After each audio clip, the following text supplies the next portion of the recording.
Sejam muito bem-vindos, meus caros, e no dia de ontem Ângelo Correia esteve em direto na SIC Notícias, um antigo do PSD, que esteve basicamente a dizer que num país normal e num partido normal, Luís Montenegro nem sequer seria candidato nas eleições de dia 18 de maio, já marcadas pelo Presidente da República.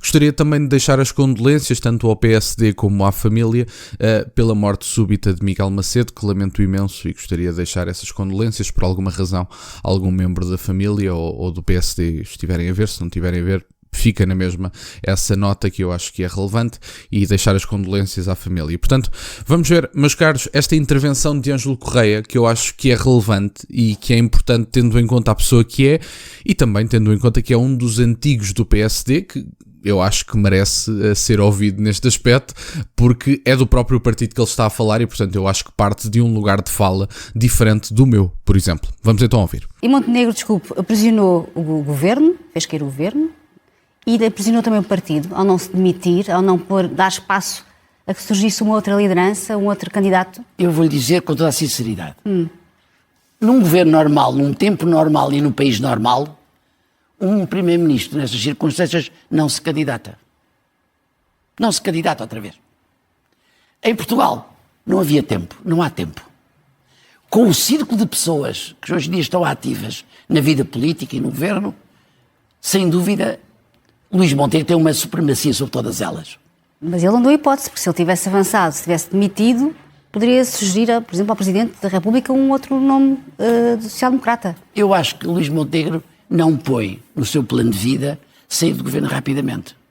Está agarrado ao poder? Completamente. Mas não só ele, do meu ponto de vista. Como tal, eu acho que a lógica moral, a ética, que podia determinar isso, transformou-se por responsabilidades do próprio, não foi empurrado por outros. Quem fez aquelas propostas todas, aquele jogo do tira aqui, o dou-te ali, foi o próprio PSD. O PSD vulnerabilizou-se numa escala e num patamar que não é digno de um partido como o PSD. Isso colocou mal. Pior, isso deu aos portugueses o conceito e a noção que o problema não é a sustentabilidade do governo, não é a capacidade de se governar, é um medo de uma comissão parlamentar. Bom, meus caros, estas foram as declarações duras de Ângelo Correia, ainda para mais porque está a falar do seu próprio partido, e eu queria deixar aqui algumas notas que eu acho que são relevantes. Ora, eu gostava de falar aqui sobre esta questão do aprisionar o partido. A jornalista pergunta: Luís Montenegro aprisiona o partido nesta situação? Não, eu acho que o partido neste momento tem duas questões. Número 1, o partido tem autonomia para dizer se quer ou não Luís Montenegro com continuidade no próprio partido e como candidato a primeiro-ministro. Basicamente teria de escolher entre ter uma candidatura mais ou menos capaz de disputar as eleições ou fazer um candidato mediaticamente falando no espaço de 2 meses. Como toda a gente compreende que fazer um candidato ou criar um candidato, digamos assim, quando eu digo criar é do ponto de vista mediático, não é que tenha que ser inventado algo a seu respeito, é criar um candidato a nível mediático, explicar quem é a pessoa, mostrá-la publicamente, colocar essa pessoa em debates com os outros partidos que vão haver seguramente agora nos próximos tempos. E, portanto, esta situação toda leva imenso tempo, e eu acho que o Partido Social Democrata nem sequer teria tempo se quer disputar estas eleições, e obviamente que quer disputar estas eleições, nem que seja para a tentativa que Paulo Rangel apelou para se conseguir uma maioria absoluta, que eu acho que é impossível no ano em que estamos, tão pouco nas condições em que o PSD se encontra, e eu espero que os portugueses votem em conformidade com as informações que têm.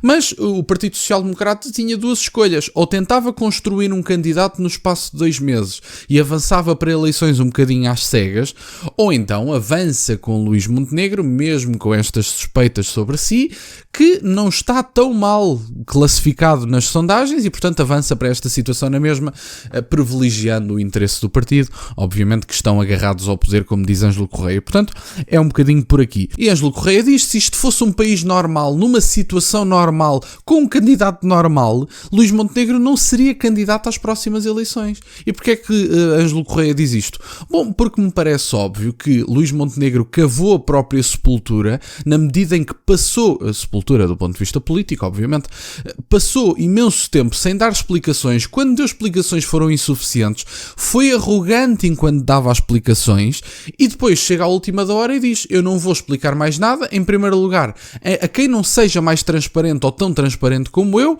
e em segundo lugar, estou farto de vos responder, não me chateiem a cabeça. Ele não disse isto diretamente, mas Luís Montenegro disse na Assembleia da República, para aqueles que possam não saber: eu às vezes tenho mais que fazer do que estar a responder-vos diariamente. Portanto, é para vocês verem a arrogância com que Luís Montenegro aparecia publicamente a dar ou não explicações. É uma falta de respeito enorme. Portanto, Luís Montenegro pode não querer dar as explicações, mas tem que enfrentar as consequências de não dar explicações. E depois Luís Montenegro diz: bom, mas a oposição não deve andar aqui a conspirar sobre o que é a minha situação se não têm os dados todos. Sr. Primeiro-Ministro, obviamente que se anda a esconder os dados todos, a oposição vai partir do pressuposto de que há alguma coisa a esconder.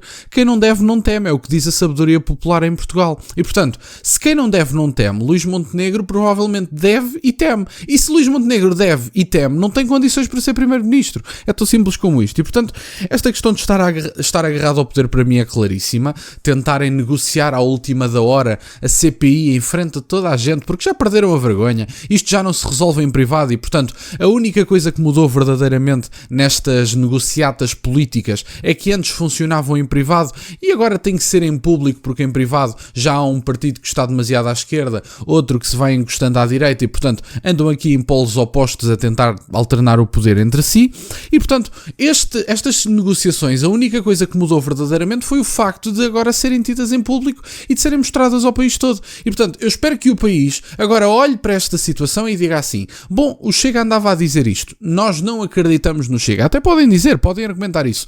Não acreditam que os partidos negociam às escondidas. Tudo muito bem. Não acreditem.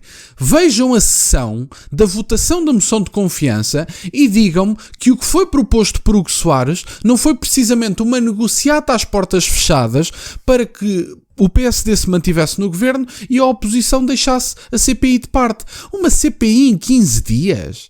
Eu percebo que haja um incómodo enorme de uma CPI, ainda para mais porque é uma coisa prolongada, e eu compreendo perfeitamente que a justiça tem que ser célere, porque também compreenda-se, e aqui temos que ser honestos sobre o assunto, se a justiça não for célere, pode destruir a vida de uma pessoa inocente no decorrer das investigações. Isto ninguém tem dúvidas. Portanto, a justiça tem que ser célere, tem que ter recursos, tem que ter o pessoal para pôr em prática as suas funções. Agora, também temos que dar à justiça, ou até mesmo à CPI, que não tem consequências criminais, tem apenas consequências de apurar factos e depois o Ministério Público fará o seu caminho, mas nessa situação Luís Montenegro tem que perceber que não deu explicações, não temos que acreditar na palavra do Primeiro-Ministro e como não temos que acreditar na palavra do Primeiro-Ministro, precisamos de esclarecimentos cabais nessa mesma CPI, ou se quiser dá-los de outra forma, mas está visto que não os vai dar. E portanto, basicamente era um bocadinho isto, meus caros. Eu acho que é interessante ver movimentações dentro do PSD e mesmo do PS, porque Fernando Medina também não concorda com a posição do atual secretário-geral do Partido Socialista, e do outro lado temos aqui Ângelo Correia, que é um dos antigos do PSD, que diz: Luís Montenegro está completamente agarrado ao poder e se isto fosse uma situação normal, Luís Montenegro nem sequer se candidatava. E portanto, eu acho que é relevante ouvir também estas pessoas dentro de partidos que são muito antigos em Portugal, como compreendem, e há aqui uma divisão clara sobre determinadas posições. E portanto, basicamente era isto que eu tinha para partilhar, meus caros. Ângelo Correia deu aqui um safanão a Luís Montenegro, ele pode não ficar muito agradado, mas as coisas são o que são. Obrigado por estarem desse lado, meus caros, peço-vos só o gosto neste vídeo e que subscrevam o canal. Tem as minhas redes sociais e o MBA na descrição, por acaso de quererem fazer alguma doação. E nunca se esqueçam, meus caros, questionem tudo. Até à próxima.